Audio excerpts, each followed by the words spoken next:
Hello, good morning. I trust you're all well, had a great weekend. So I've come along today because I feel like I've not seen you all for forever and I feel like I've been really bad and not sharing any projects or any ideas. And yet now I'm here, I don't really know what I'm supposed to share with you. But anyway, I've been playing around. I feel like I'm on holiday. The tree's gone up, the presents are wrapped. I feel like I'm jobless. I'm on holiday. So rather than necessarily soldering on and concentrating on journals, I've just literally been playing. Now, many years ago, and it was a long time ago, when I started work, I went into an office, as many of us did back then, and on my desk, I had one of these big, I think they were called desk jotters back then.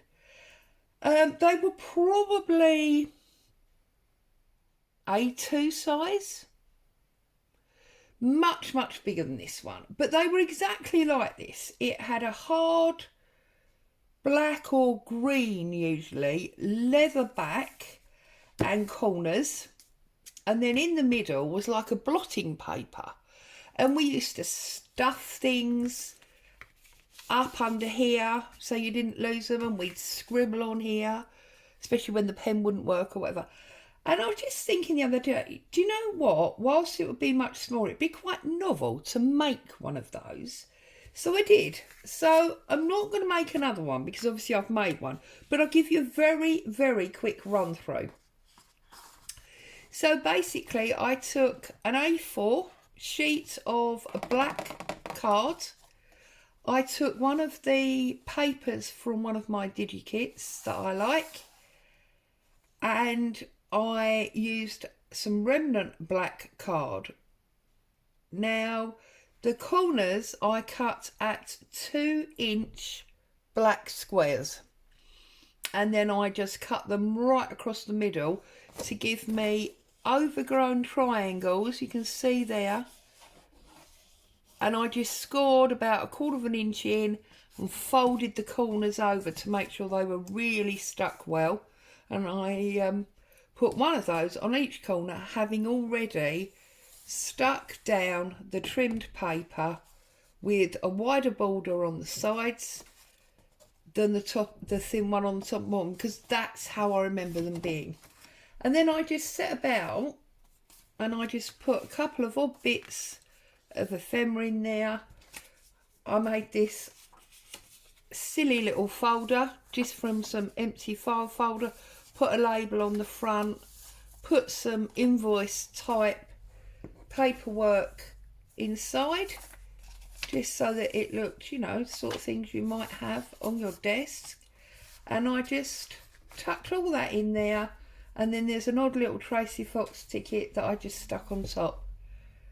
And I was like, do you know what? Apart from being miniature, that's almost exactly what I would have had on my desk. So I was really pleased with that. So then I set about doing a copy. It's obviously very much lighter on the blue than the actual thing. You see, it's very much lighter. But I'm now able to obviously fold this over, trim it up, and use it in a journal. So that was a little project that I did. I think that was Saturday.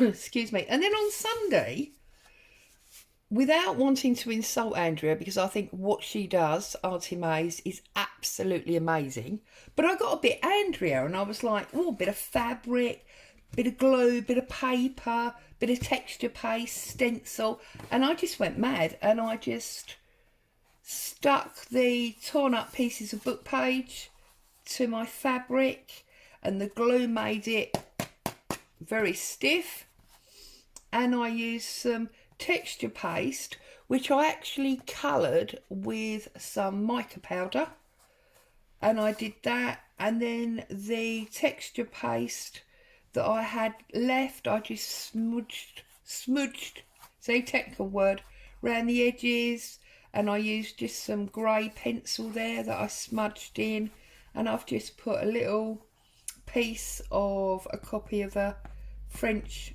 receipt, and then I've just cut out this butterfly. I have no idea what I will use it for, what I will do with it, but I enjoyed making it, and I've decided that whilst I'm on this holiday, that's not really a holiday, it's just a feeling I have, that's what I'm going to do. I'm just going to have some fun. So that was what I did on Sunday. And then this morning I had a bit of this leftover paper, and obviously I had the skeleton from cutting out the butterfly, so I've just stuck it onto another copy of that same receipt, and I'm going to use that at some point. In fact, I'm going to use that now. And I've just been out in the kitchen, make a cup of tea. I lie, tea for hubby, that's coffee. And I had to empty the tea box. And as I went, like that, to fold it in half and squish it into my bin, I was like, whoa, whoa, whoa. Trinket box. It's quite solid. It's got this nice fold down. So I'm going to set about making it into a trinket box, or, you know, a storage box for my desk. Now, I've got this old book that I think I've showed you before. I got it from one of these like book swap stations that you see in some of the shops here in the UK. It was about 10p, I think, something silly like that. But one of the things I love about it is the paper feels almost like fabric or old blotting paper.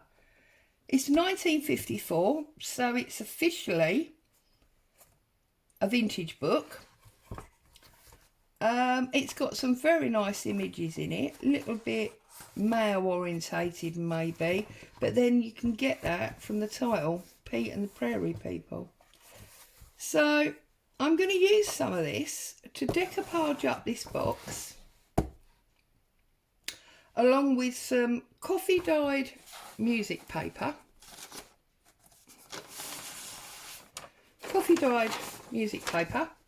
And some other bits and pieces. And yeah, I think this will sit perfectly on the top there like that. Look at that. So that's what I'm going to do. Now, you all know how to decoupage a box, so I'm not going to bore you by showing you that. I think I will, and also it will need lots of time to dry. So I'm going to turn the camera off, I'm going to get it decoupaged, and when it's all dry, I'll come back for the decorating.